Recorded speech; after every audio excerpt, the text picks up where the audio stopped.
If you live in the UK and are wondering whether to get an ADHD or autism diagnosis through Right to Choose, keep watching. Hi, I'm Cath. I am 40 years old and this year I was diagnosed with combined type ADHD. I actually got my diagnosis through Right to Choose and I'm just going to talk a little bit about that today. So if you've not seen my previous video about what led to my ADHD diagnosis, I will link that at the end. But I'm just going to talk about the actual Right to Choose process. So March last year, I went on the NHS waiting list for an ADHD assessment and for an autism assessment. At the same time, my daughter was also referred through her school for an autism assessment. So as far as I was concerned, we were all on the NHS waiting list. And I knew it was going to take a long time. I received a letter that basically said it is going to take a long time. So I wasn't sure exactly what to expect, but I was expecting a minimum of a year's wait, if not much longer. During the time, my daughter, she'd been struggling with school since lockdown. She'd been struggling with like social anxiety and crowds and things like that. So I was becoming more and more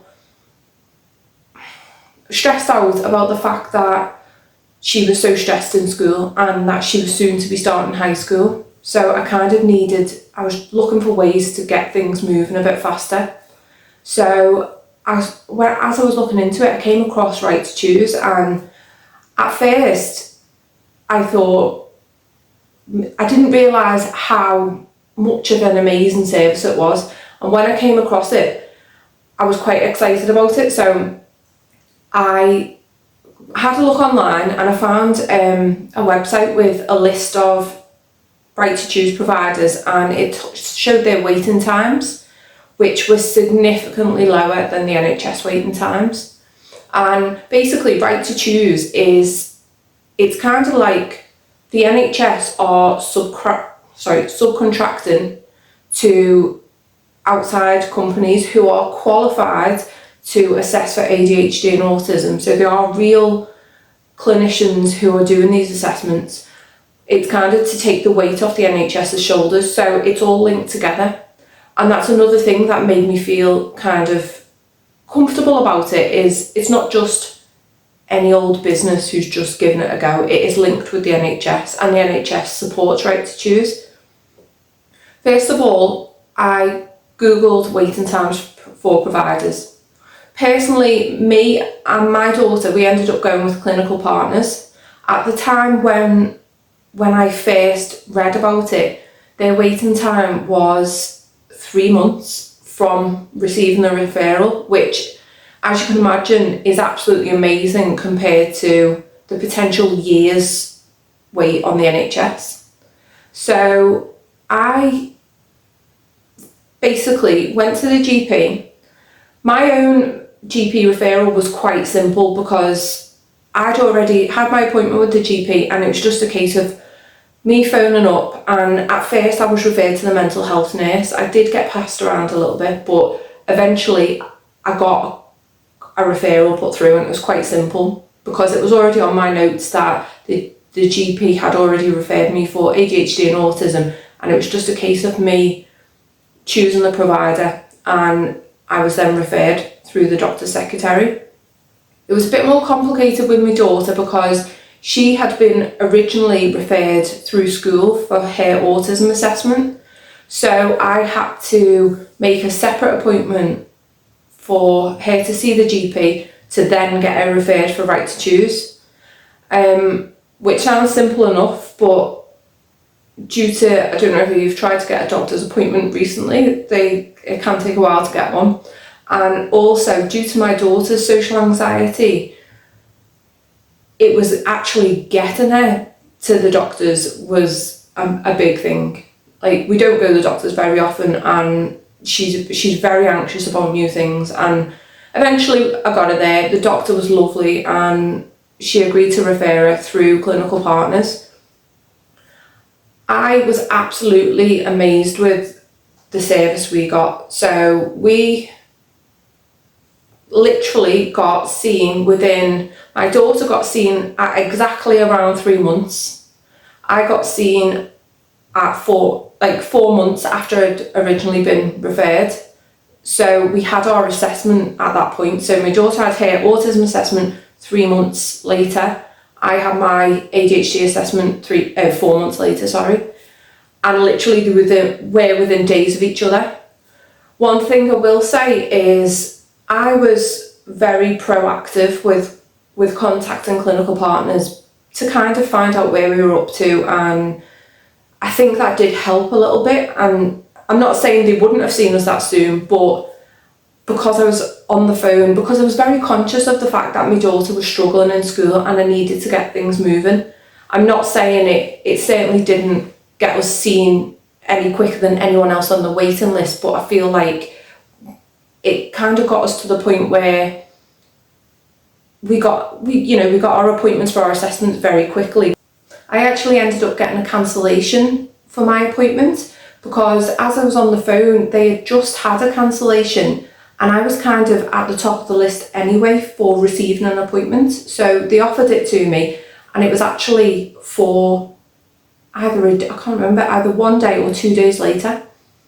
So I took that appointment, and later that day I actually found out my daughter got offered an appointment for the day after mine.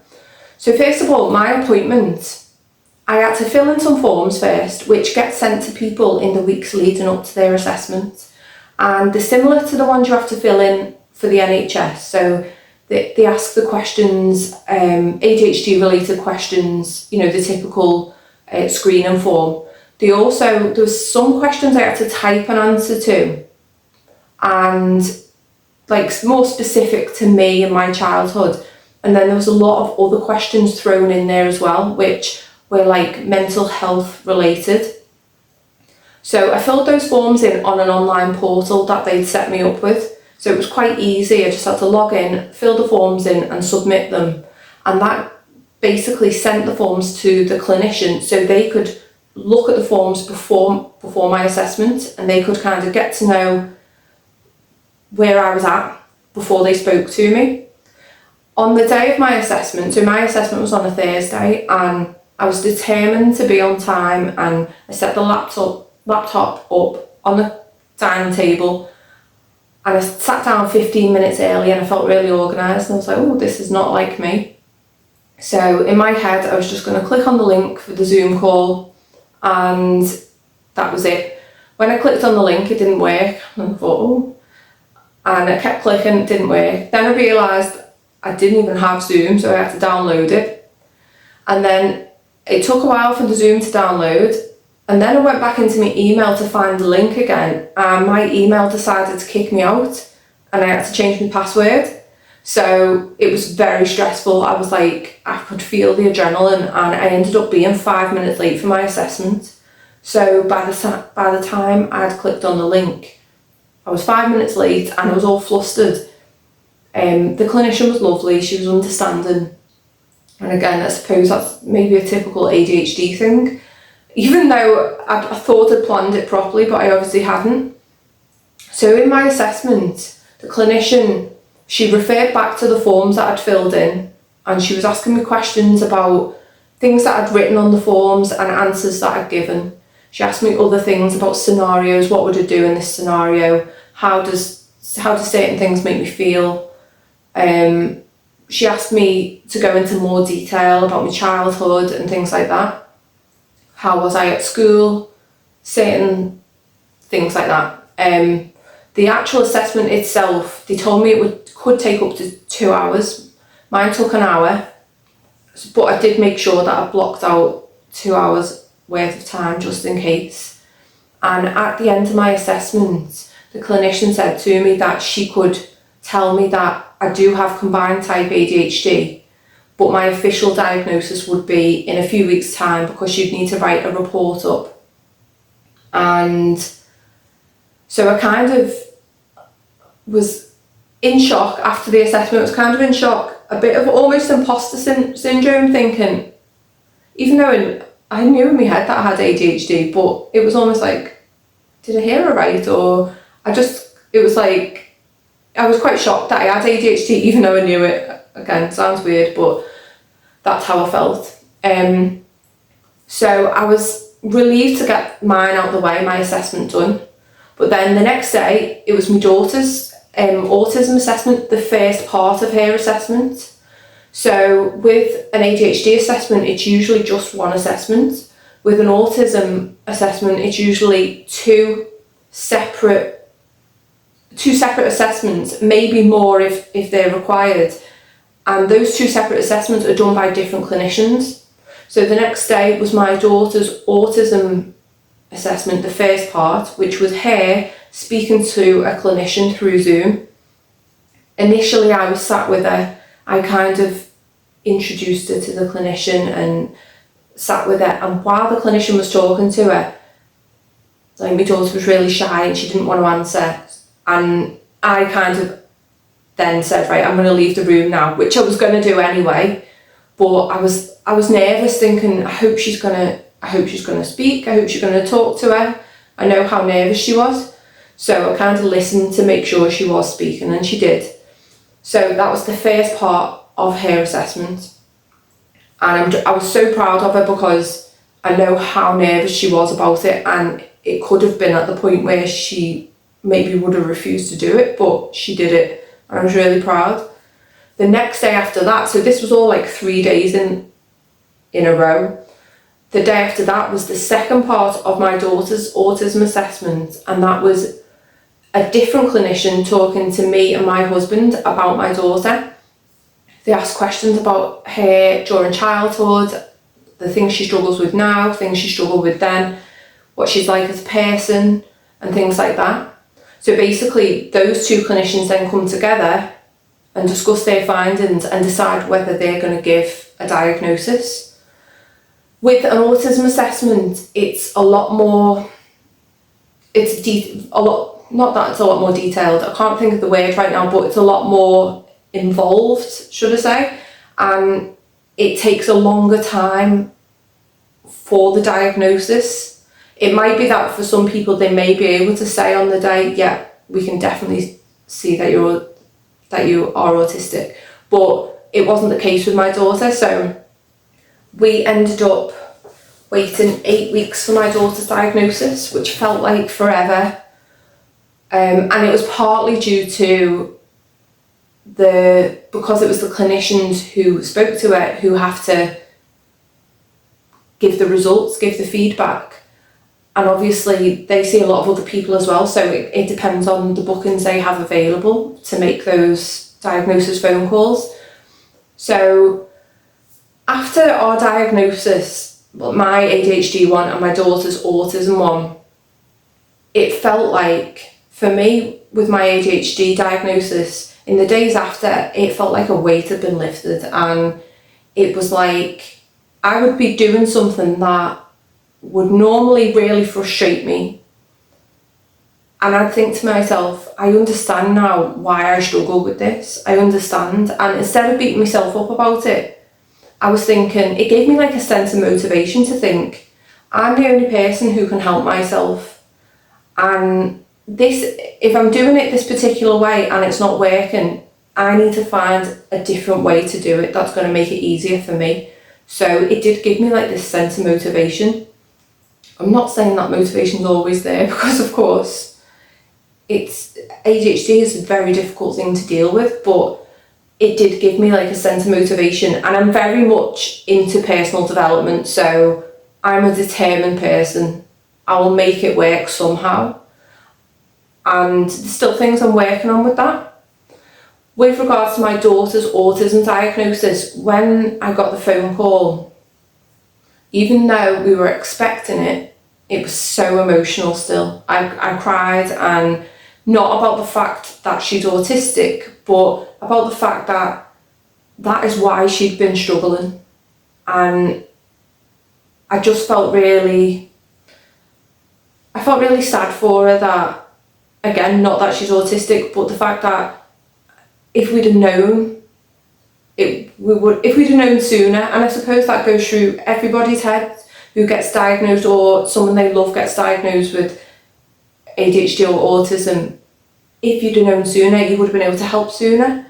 But all we can do is help from now and move forward from now, or from, you know, when we know what we're dealing with, it's easier to get the right support.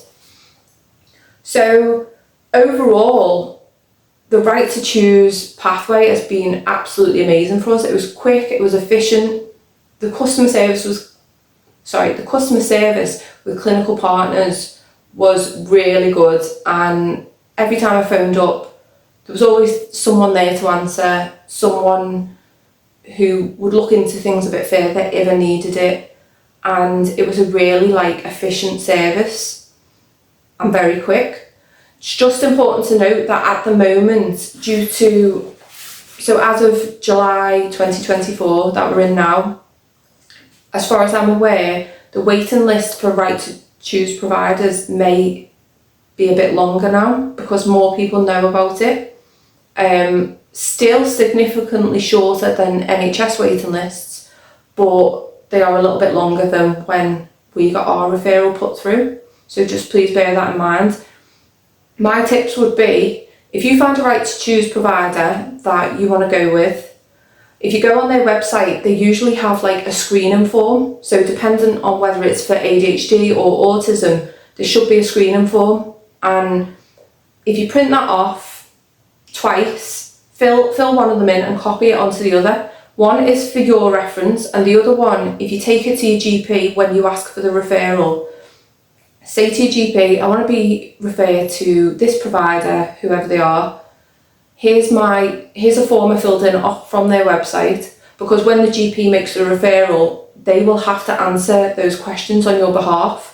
So just to save extra paperwork and extra phone calls and the process taking longer, if they've got that form in front of them, it's quicker for them to do. And I kind of learned that by not doing it, because when I put my referral through, I got a letter that was sent out in the post from the GP asking me to fill this form in. So it made the process take a little bit longer. So for you, if you just take it with you when you go, that's what I would advise. Please remember that it's still going to take a little bit of time for your referral. It can still feel frustrating, especially if you're relying on this diagnosis maybe for your child for school, or to get them the right support for school and things like that.